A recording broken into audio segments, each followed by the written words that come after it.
Hello, everyone, and welcome to this episode of the Latino Conservative. My name is Andrew Alvarez. Thank you for joining me. Really do appreciate that. So we've got a lot to talk about today. We've got a lot.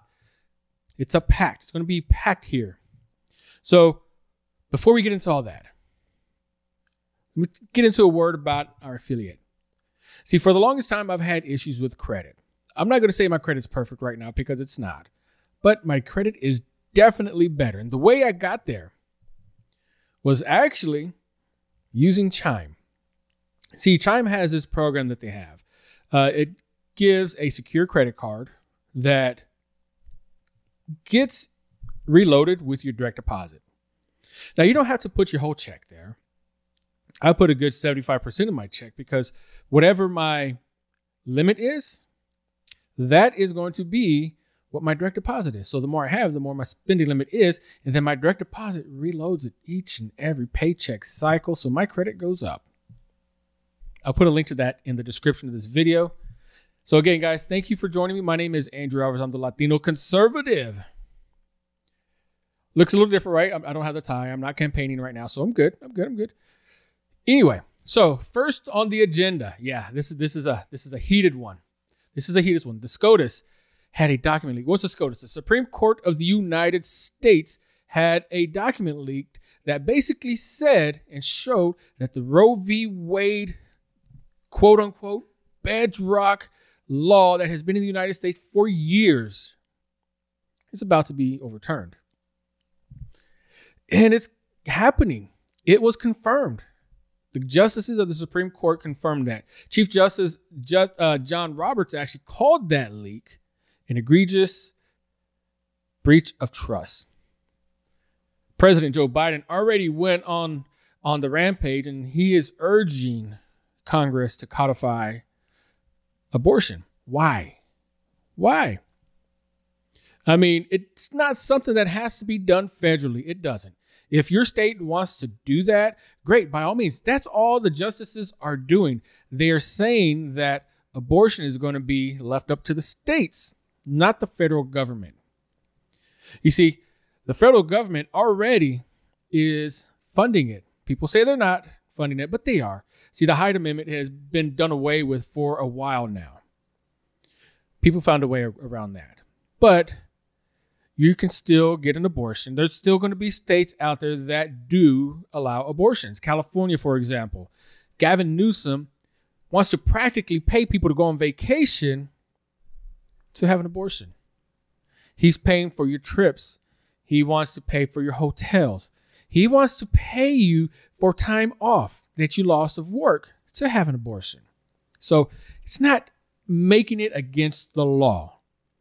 It's just saying that the federal government isn't going to be in charge of that anymore, which honestly, I'm against abortion, but I'm okay with the way that they're doing that because that is exactly what the federal government is designed to do. That's why we have a 10th Amendment. The 10th Amendment basically says, and I'm going to abbreviate, any law that doesn't violate the law, that isn't given expressly to the federal government, is given to the states. There's no law against abortion right now. I look. But the draft opinion was written by Justice Samuel Alito. It was circulated around in February to the other justices. So it's actually been out for a while. They thought about this. They confirmed it to the New York Times that they were actually going to do this. So it's going to happen. They're just working on all the technicalities of the verbiage and such, just to make sure that it's all legit. Now, guys, if you're watching me here on my YouTube podcast, just know that every now and then I'm looking over here because I am doing this live on Instagram as well. So thank you to my people who are following me on Instagram. Appreciate that. But what is this leak really designed to do? I believe it is a tool that the Democrats are going to use to campaign with, to rally the troops, raise funds, that stuff that they are so great at doing. I've said time and time again, I said during my campaign that we as conservatives, as Republicans, need to get better at doing that. We're not. We're reactive. we don't do nearly as great a job as activating our base as the Democrats do. Now, mind you, they do so with lies and misinformation and fake promises. We're not going to head that route. I know we're not. We shouldn't. But we need to do more. We need to be proactive. But another thing I want to ask you is, where are the leaks against the liberals? You don't see those. They're hidden. Politico has hidden those. Politico hid the Hunter Biden laptop issue. They did that. But anything that goes against any conservative is used as a campaign tool. Because we know that good 75% of the media is liberal-based, Democrat-based. They donate to Democrats. We know this. So only documents and fake dossiers and all of that good stuff against conservatives are leaked, not the other way around. I'm not saying we need to play dirty. We just need to play stronger. But again, I'm going to ask, what are we doing as conservatives to battle this? Where are the leaks against the liberals? Kamala Harris tweeted, Republican legislators in states across the country are weaponizing the use of Roe v. Wade against women. The rights of all Americans are at risk. This is the time to fight for women and our country with everything we have. Gotta fight. Con ganas. We gotta do something about it. Words like that, they're dangerous. I only say that because those are motivational words, highly motivational words. But you turn that around, you get a conservative saying something like that. We got to fight. All of a sudden, you have a committee, a whole congressional committee, based on something that happened on a date back in 2021, January 6th, all that issue. Because somebody said, we got to fight. Democrats can say fight. We got to stand up to them. We got to cause a scene. We got to push them out. They can say that, but we can't. What's the deal with that? It's called hypocrisy, something else I've been preaching against my entire time doing this. So Kamala Harris said that we got to fight for the rights of women and everybody in this country. So let me ask you this. I'll ask you this question and drop a comment. Tell me what you think. And I'm going to tell you what I think here in just a second. What constitutional rights are being violated by doing away with Roe v. Wade? I'll give you a second. Pause the screen if you want. But what rights are being violated? What constitutional rights? Insert Jeopardy music. But I will tell you this. The rights that we have that are being risked right now, that are being threatened, or the Second Amendment, we know that's always an issue. And that there always seems to be copycat happenings, and I'll put it that way, whenever the Second Amendment is brought up, but also the First Amendment. So what's going on with that? Now, we all know that Elon Musk bought Twitter. We know this. Elon Musk, billionaire, capitalist, free speech, absolutist, as he says, bought Twitter. Twitter was a place where many conservatives were hung out to dry. Many conservatives were banned, deplatformed, all of that good stuff. I've been banned and deplatformed on there before. No, I wouldn't say banned. I would say shadow banned. That might be the better word to use. But people seem to think that, Twitter is gospel when it comes up to misinformation. So Twitter has hidden behind Section 230, as have a lot of tech conglomerates. Section 230 basically gives them a right to publish or depublish anything they want to. Their algorithm has been hidden. But Elon Musk said he's going to basically reverse all of that. Everyone's going to have freedom of speech again. The algorithm is going to be open source. And the funny thing is that as soon as Elon Musk bought Twitter, my views on Twitter skyrocketed like that overnight. But there's more going on with that. More going on with free speech. Before we get into all that, just to let y'all know, I'm still accepting likes and shares and follows. So please, if you like this content, please like, share, subscribe on YouTube, YouTube on Instagram over there. Like, share, subscribe, do all that good stuff. Drop a comment in the Instagram live. Let me know you're there. Let me know that you like what I say, what I don't. You don't like what I say. All of that good stuff. But Joe Biden just announced a I can't even say that right. Misinformation Governance Board. Kind of what we're calling it is the Ministry of Truth. He announced that right after Elon Musk announced the purchase, or actually right after he purchased Twitter. Mind you, Elon Musk is the same guy that wants his opposition to stay on Twitter. He says something along the lines of, I really hope that people who don't like me stay on Twitter because that is what free speech is about. So what is the Ministry of Truth supposed to be doing? Basically, fighting misinformation. They say they're going to center around Russia misinformation, U.S. border misinformation, and COVID relief origins misinformation. Well, we already know that the COVID misinformation that, quote unquote, and I'll do that, air quotes, the COVID misinformation, the origins of it, the efficacy of vaccines, of cloth masks, all that good stuff, that was questioned early on. And it is now found to be true. What people were questioning was found to be true. So misinformation there, go figure. Border security. We know that there is an issue at the border. If you're in Texas, you know this. I've seen it personally with my own two eyes. I've seen it. But the Biden administration says that there's nothing there. Their borders are, Kamala Harris hasn't been to the border yet. Or maybe she just went to like one border facility and that's it. She's never went to an actual town, which I'm going to go to here pretty soon. Again, I'll be on El Paso for 3 weeks. I'm going to do a report on it.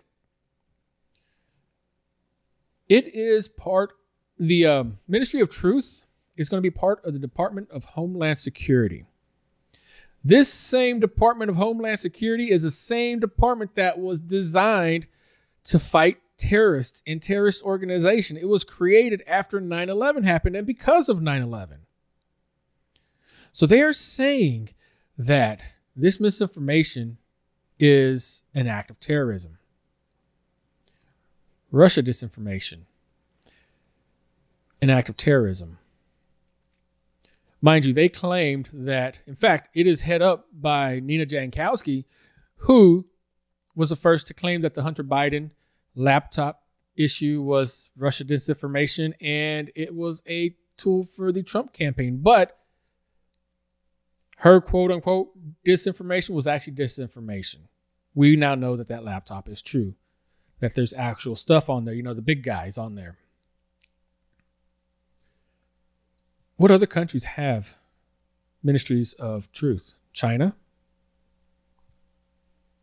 That's right. China. Canada. You can go to jail in Canada for saying that you don't like the president. You can go to jail in Canada for trying to express your rights, express your freedom, which you don't have any freedoms in Canada. How about China? You can die for that stuff. You can die for saying you don't like the president. People do, in fact. We're getting that route with this. Now, here's the thing. That is illegal, flat out. Trying to govern what people, specifically of the United States, say is illegal. We already have to accept what people say that isn't true or that we don't believe is true. We already have to accept that. But now trying to control what we say, what we do, is a direct violation of the First Amendment. It's being threatened. And they're trying to take our rights away one right at a time. And that's how they're starting.